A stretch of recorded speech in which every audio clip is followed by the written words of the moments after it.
हाँ तो बच्चों हम बात करते हैं लिविंग वर्ल्ड की।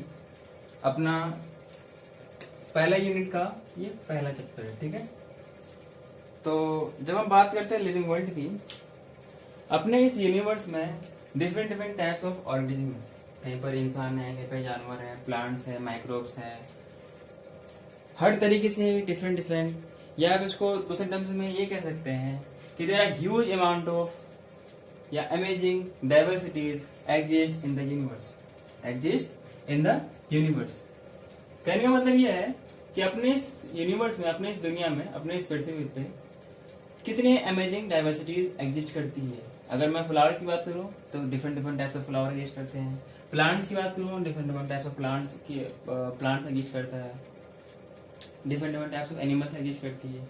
ये सब हम लोग अपने को एक इस तरीके से अमेजिंग करता है, इस तरीके से एक अचंभावित करता है कि हम उसको मालूम नहीं कर सकते हैं कि कितने कितने डाइवर्सिटीज इस दुनिया में एग्जिस्ट करती है। ऐसा एस्टिमेट किया गया है कि तकरीबन 30 मिलियन स्पेशीज इस यूनिवर्स पे एग्जिस्ट करती है, ठीक है। जब अपने पास इतना ह्यूज डाइवर्सिटी एग्जिस्ट करती है, वो भी किसकी? लिविंग ऑर्गेनिज्म की। अच्छा, जब हम इस इतने सारे की बात करते हैं तो इससे हमें दो क्वेश्चन दिमाग में आता है कि अच्छा, लिविंग जो ऑर्गेनिज्म है, क्या वो खास बात है इस लिविंग में कि जो नॉन लिविंग से इसको डिफरेंशिएट करता है? कहने का मतलब कि what is the thing that living is opposed to be non living, that living is opposed to be non living. दूसरा, तो ये जो लिविंग ऑर्गेनिज्म है, इनके पर्पस ऑफ लाइफ क्या है, मतलब कि इनकी जिंदगी का मकसद क्या है। तो अपने सिलेबस में सिर्फ ये वाला को एक्सप्लेन किया गया है, तो हम इसकी बात करेंगे खास तौर से। लेकिन एज ए साइंस टीचर मैं आपको ये भी बताऊंगा कि पर्पस ऑफ लाइफ क्या होती है। ऐसा था ना कि हम इंसान अपने आप या कोई भी ऑर्गेनिज्म अपने आप पैदा होता है। He or that organism is being created by some creature, by one creature, not some, by one creature। इसलिए इसको बोलते हैं क्या? पर्पस ऑफ लाइफ क्या बोलते हैं? मकसद है। तो मतलब क्या प्लांट है वो न किसी की जरूरत पूरी करती है, वो किसी का जरूरत पूरा करता है। जैसे प्लांट्स एनिमल का फीडिंग में काम आता है, जैसे हम प्लांट्स को खाते हैं, हम एनिमल्स भी खाते हैं, तो ये सब न कहीं किसी न किसी ऑर्गेनिज्म का नीड को पूरा करता है। अगर जैसे खास तौर से पर्पस ऑफ लाइफ है, it is more fitted to humans since they are superior among the all species or all organisms, so they are more fitted with the purpose of life। ऐसा नहीं कि इंसान दुनिया में आया और अपना मनमानी किया और चला गया, नहीं, ऐसा नहीं होता है। वो दुनिया में पैदा होता नहीं, किया जाता है, और उसके पास बहुत सारी जिम्मेदारी होती है, वो उसको निभाना पड़ता है, ठीक है। तो ये सब आपको पता ही है कि इंसान, जैसे कि हम पढ़ते हैं, बच्चे पढ़ते हैं, टीचर पढ़ाता है, तो इस तरीके से उसके बहुत सारी मकसद होती है, ठीक है। हम अब बात करते हैं किसकी? Living is opposed to be non living. अच्छा, कहने का मतलब है कि ये लिविंग होता क्या है, ताकि हमें मालूम चल जाए कि इस लिविंग में क्या खास बात है जो अपने को नॉन लिविंग से डिफरेंशिएट करता है। तो अपने पास इस लिविंग को डिफाइन करने के लिए कुछ कैरेक्टरिस्टिक हैं जिससे हमें मालूम चले कि लिविंग और नॉन लिविंग में क्या डिफरेंस होती है, ठीक है। वैसे अपने पास लिविंग को डिफाइन करने के लिए बहुत सारे कैरेक्टरिस्टिक हैं, लेकिन हम उनमें से मेन कैरेक्टरिस्टिक की बात करेंगे, जो कि मेन से हैं। हंसना भी एक तरह का कैरेक्टर है, रोना भी एक तरह का कैरेक्टर है, पर हम उसको करेंगे जो कि सारे के सारे ऑर्गेनिज्म में कॉमन होता हो, जो कि सारे के सारे ऑर्गेनिज्म में कॉमन पाया जाता हो। अच्छा, अपने पास प्रॉपर्टी या फीचर्स जनरली दो तरीके से हम यहाँ पे पढ़ेंगे, ठीक है। एक तो वो होगी डिफाइनिंग प्रॉपर्टी, दूसरा ये होगी कैरेक्टरिस्टिक प्रॉपर्टी या कैरेक्टरिस्टिक फीचर्स। क्या बोलेंगे? Characteristic features. तो कैरेक्टरिस्टिक फीचर्स है, कैरेक्टरिस्टिक प्रॉपर्टीज में अपने पास लिविंग ऑर्गेनिज्म में 5 फैक्टर है, ठीक है। पहला ग्रोथ है, रिप्रोडक्शन है, मेटाबॉलिज्म है, सेलुलर ऑर्गेनाइजेशन है, पांचवा क्या है, कॉन्शसनेस। तो हम लिविंग को नॉन लिविंग से डिफरेंशिएट करने के लिए ये 5 पॉइंट अपने पास काफी है, जिनमें से ये दो पॉइंट डिफाइनिंग फीचर्स में नहीं आएगा, लेकिन ये कैरेक्टरिस्टिक फीचर्स में होगा, ठीक है। ये तीनों लिविंग को डिफाइन करेगा। अच्छा, डिफाइनिंग प्रॉपर्टीज वो प्रॉपर्टीज होती है जो कि ईच एंड एवरी ऑर्गेनिज्म में एग्जिस्ट करे, अप्लाई हो। Once again I am repeating कि defining properties are those properties which are applicable to all organisms exist in the universe, चाहे इधर माइक्रोब्स हो, सिंगल यूनिसेलुलर हो, मल्टीसेलुलर हो, वायरस हो, डिजीज कॉजिंग माइक्रोब्स हो, या पैथोजेंस हो, ह्यूमंस हो, कोई भी हो, या प्लांट्स कुछ भी हो। अगर किसी के अंदर लाइफ है, अगर वो, इसका मतलब वो डिफाइनिंग प्रॉपर्टी होगी, तो सब के अंदर ये एग्जिस्ट करती होगी। अच्छा, तो जो लिविंग ऑर्गेनिज्म होगा उसके अंदर ये प्रॉपर्टी पाई जाएगी, ग्रोथ एंड रिप्रोडक्शन। तो इसलिए इसको बोलते हैं, तो जिसके अंदर ये वाली ये प्रॉपर्टी पाई जाए, कौन सी, डिफाइनिंग प्रॉपर्टी या डिफाइनिंग फीचर्स या डिफाइनिंग कैरेक्टरिस्टिक्स, तो बोलेंगे कि ये लिविंग है। जैसे, अच्छा, वैसे हम इन पांचों को डिटेल से एक्सप्लेन करेंगे। जैसे मैं बात करूं ग्रोथ की, ग्रोथ अलग अलग तरीके से भी लिया जा सकता है। जैसे ह्यूमंस है, ह्यूमंस में या एनिमल्स है, प्लांट्स है, इनमें नंबर ऑफ सेल्स बढ़ते हैं, अगर एनिमल्स की बात करें तो इनकी ग्रोथ लिमिटेड हुआ करती है। प्लांट में क्या होती है, ग्रोथ अनलिमिटेड हुआ करती है। जैसे अगर सैंड ड्यून्स फॉर्म होते हैं, मान लो हवा चल रही है एक तरफ से और इस तरफ से हवा चल रही है, और मैं यहाँ कोई आर लगा दिया, तो जो सैंड्स वगैरह होंगे तो यहाँ पे डिपोजिट होंगे, तो क्या मैं इसको ग्रोथ कह सकता हूँ, तो यहाँ पे भी तो इसके साइज बढ़ रहा है। अच्छा, ग्रोथ का मतलब सिंपली क्या होता है कि नंबर में इंक्रीज करना, मास में इंक्रीज करना, ये अपने को ग्रोथ कहलाता है।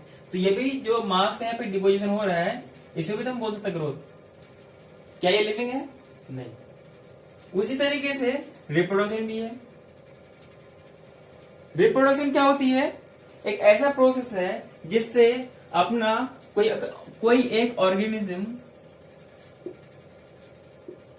अपना प्रोजेनी को बढ़ावा देता है, या ये बोलो अपना जनरेशन को कंटिन्यू करता है। तो reproduction is a process through which organism try to be exist और try to continue their generation, ठीक है। उस तरीके से मेटाबॉलिज्म भी है। तो इन दोनों के, इसको हम वैसे सेपरेटली एक्सप्लेन करेंगे, तो हम ओवरव्यू देखते हैं। तो इन दोनों को हम डिफाइनिंग फीचर्स पे नहीं लेंगे, ध्यान रखना। नीट पे कभी सवाल पूछा जाए, कभी पूछा भी गया है कि how many of the following are the defining features या defining property of living organism. आपके पास 4 ऑप्शन दिया जाएगा, या हो सके 5-10 ऑप्शन दिएगा, लेकिन सब में दे। आपके पास मेनली ऑफिशियली 4 ही ऑप्शन होंगे, लेकिन इनडायरेक्टली और इनडायरेक्टली ये आपको 4 से ज्यादा भी ऑप्शन हो सकते हैं। मान लो कि मैचिंग में दे दिया, या फिर कुछ कह दिया कि how many of the following are true और फॉल्स, इस तरीके से। तो इनमें 4 कह दिया कि इसमें से फला फला ट्रू और फला फला फॉल्स है। तो हम क्वेश्चन भी प्रैक्टिस करेंगे। तो हमें मालूम क्या होना चाहिए, एक मेटाबॉलिज्म है, एक है सेलुलर ऑर्गेनाइजेशन, एक होता है कॉन्शसनेस। मेटाबॉलिज्म क्या होती है, फिर मैं बार बार कह रहा हूं कि मैं एक ओवरव्यू ले रहा हूं, इन पांचों को मैं सेपरेटली डिफाइन करूंगा, ठीक है। जब उसका when the time come I will explain all the 5 terms. Metabolism क्या होती है, वो सारे के सारे रिएक्शन जो किसी लिविंग ऑर्गेनिज्म के अंदर हुआ करती है। क्यों कि लिविंग ऑर्गेनिज्म्स के अंदर कंटिन्यूअसली कोई ना कोई प्रोडक्ट बनता है और कोई ना कोई टूटता है। ये रिएक्शन एक रिवर्सिबल रिएक्शन है, मतलब एक तरफ प्रोडक्ट बनते हैं, दूसरी तरफ टूटते हैं। जहां पर ये रुक गया, मतलब ऑर्गेनिज्म का वक्त पूरा हो गया और उसे इस दुनिया से जाना पड़ेगा, मतलब इस दुनिया से ये खत्म हो जाएगा। ठीक है। एक है अपने पास सेल्यूलर ऑर्गेनाइजेशन।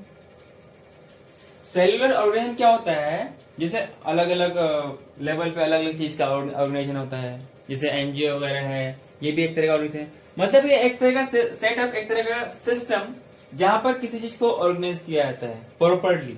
उसी तरीके से सेल का भी एक प्रॉपर ऑर्गेनाइजेशन है जिसमें वो काम करता है, जिसमें सेल काम करता है, उसमें बहुत सारे रिएक्शन होते हैं, मतलब कि प्रोटीन भी बनता है, प्रोटीन बनता है, उसके पास राइबोसोम है, न्यूक्लियस है और साइटोप्लाज्म है, उसमें अलग अलग सेल ऑर्गेनेल में माइटोकॉन्ड्रिया है, एंडोप्लाज्मिक रेटिकुलम है, SER है, RER है, मतलब स्मूथ एंडोप्लाज्मिक रेटिकुलम या और rough endoplasmic reticulum, Golgi complex है, गोल्जी बॉडीज है, इस तरह के बहुत सारी चीज है। तो ये सब को एक प्रॉपरली मैनर पे अरेंज होगा तभी ये सेल काम कर पाएगा, इसके अंदर मेटाबॉलिज्म हो पाएगी।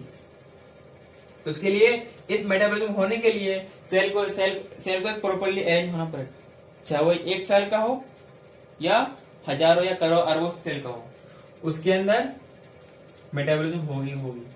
तो ये बताएगा कि लिविंग है। उस तरीके से ये भी होना जरूरी है। तो ये जो तीनों के तीनों फीचर्स हैं, सिर्फ और सिर्फ जिसको हम बोल रहे हैं डिफाइनिंग प्रॉपर्टीज, वो सिर्फ और सिर्फ लिविंग में पाई जाएगी, इनका कोई एक्सेप्शन नहीं है। मैं 1 सेकंड रिपीट करता हूँ। Defining properties are those properties which are applied to all organisms and having no exception। ठीक है। जैसे मैं तुम्हें बता रहा हूँ इनका एक्सेप्शन क्या होता है, रिप्रोडक्शन। जैसे म्यूल्स या हिरनी वगैरह होती है जो गधे की और घोड़े से बनता है, उसके अलग अलग मेल फीमेल अलग अलग होता है, उसका वेरिएशन की उसके मतलब अलग अलग पेरेंट्स लेने की वजह से वो अलग अलग नाम हो जाता है। फिर जैसे फीमेल वर्कर भी है, ह्यूमन इनफर्टाइल कपल है, तो इन सब में रिप्रोडक्शन कहाँ हो रहा है? तो क्या बोलेंगे क्या वो नॉन लिविंग है? नहीं, लेकिन लिविंग तो है। इसलिए बोलते हैं कि ग्रोथ एंड रिप्रोडक्शन। अच्छा, ग्रोथ क्या होती है? अगर मैं ह्यूमंस की बात करूं या एनिमल्स की बात करूं, उसमें कंटिन्यूस ग्रोथ नहीं होती, लिमिटेड कुछ एक एज तक ग्रोथ होती है, फिर वो ग्रोथ रुक जाती है। हाँ, जरूरत पड़ने पर जो सेल लॉस्ट हुए हैं उसको रिप्लेस करता है। जरूरत पड़ने पर जो सेल लॉस्ट हुए हैं वो रिपेयर करता है। क्या कंटिन्यूस ग्रोथ हो रही? नहीं हुई। तो क्या मैं बोलता था कि जो एनिमल्स है वो अपने पास नॉन लिविंग है? नहीं। उसी तरीके से एक कंसेंसस अपने पास है। अच्छा, मेटाबॉलिज्म क्या होगी? वो सबके अंदर पाई जाएगी, चाहे तुम छोटा सा एक सेल लो, एक मल्टी सेल लो, कुछ भी लो, किसी भी लिविंग ऑर्गेनिज्म से पूछोगे तो बोले कि मेरे अंदर मेटाबॉलिज्म हो रहा है। क्या बोलेगा?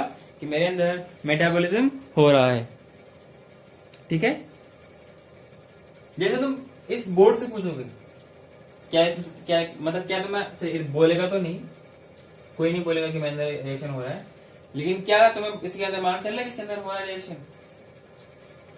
नहीं। इसके अंदर एक कुत्ता भी कुछ तुम कर लो, इसके अंदर रिएक्शन नहीं हो रहा है। ठीक है। उसी तरीके से सेलुलर ऑर्गेनाइजेशन है, जहां जहां पर सेलुलर ऑर्गेनाइजेशन है वहां पर मेटाबॉलिज्म होगा। अब मेटाबॉलिज्म वही होगा जहां पर सेल का प्रॉपर एक सेटअप होगा और एक कंप्लीटली एटलीस्ट 1 सेल या मल्टी सेलुलर होंगे, तो ये उसके अंदर क्या होगा? मेटाबॉलिज्म हो पाएगा। एक है कॉन्सियसनेस, मतलब ऑर्गेनिज्म अपना खाने लगता है। जैसे ह्यूमन है, बारिश हो रही है तो वो चाहेगा कि अपना बचाव करे, धूप हो रही है, धूप से बच के छाव में जाए। उसी से प्लांट्स है तो प्लांट जा नहीं पाएगा, लेकिन उसके अंदर कुछ ना। अच्छा, जैसे प्लांट है उसका स्टोमेटा है, पोर्स है, पानी वहां से लॉस होगा, तो पानी के अगर स्ट्रेस है और कंटिन्यूसली पानी वो लूज करता रहे तो पानी और कमी हो जाए, फिर एट लास्ट प्लांट को मारना पड़ेगा, ड्राई हो जाएगा, तो पहला सेल के अंदर पानी ही नहीं रहेगा, तो मेटाबॉलिज्म होगा नहीं। जब मेटाबॉलिज्म होगा नहीं तो मर जाएगा। इसीलिए उसके अंदर एक इस तरीके का एक अरेंजमेंट सेट होता है, जिनकी वजह से क्या होता है कि उनके वाटर स्ट्रेस कंडीशन में स्टोमेटा बंद हो जाते हैं, जिनकी वजह से लीफ अगर पहले सख्त था अब वो सब सॉफ्ट और वेल्ड मतलब मुड़ जाते हैं और मुरझा जाते हैं, जिनकी वजह से स्टोमेटा बंद हो जाती है, पानी का लॉस नहीं हो पाता है। ठीक है। तो ये सब के सब इस तरीके से है। आप पढ़ने के बाद जो मैंने बताया एक बार नहीं, आप अच्छा, मेरा कहने का मतलब बार बार ही मैं बताऊंगा कि आपको समझ में नहीं आया, एक बार देखिए, बार बार देखिए, और मेरे यहाँ पढ़ने के बाद आप एनसीईआरटी जरूर कंसिडर करेंगे। पहले एनसीईआरटी फिर कुछ, ठीक है। तो एनसीईआरटी आपके लिए मैंडेटरी है, आपको एनसीईआरटी खोलना जरूरी है। और कोई चीज ऐसा टर्म नहीं जो एनसीईआरटी में आपको समझ में नहीं आएगी, मैंने सारा का सारा चीज एक्सप्लेन कर दिया, ठीक है। आज के लिए इतना रखते हैं, फिर हम नेक्स्ट लेक्चर में इससे आगे पढ़ेंगे। तो आप अपने चैनल को सब्सक्राइब जरूर कीजिएगा, और जो कोई दिक्कत हो कमेंट बॉक्स में कैसा वीडियो लगा कमेंट बॉक्स सेक्शन में जरूर डालिएगा, और अपना चैनल को ज्यादा से ज्यादा शेयर करें ताकि आपके लिए हम नया से नया, अच्छा, बेल आइकन को दबाना ना भूलें, जैसे मैं कोई नया वीडियो अपलोड करूं तो आपको पहुंच जाए और आप उसको देख सकें, ठीक है। आज के लिए इतना रखते हैं बच्चों, थैंक यू।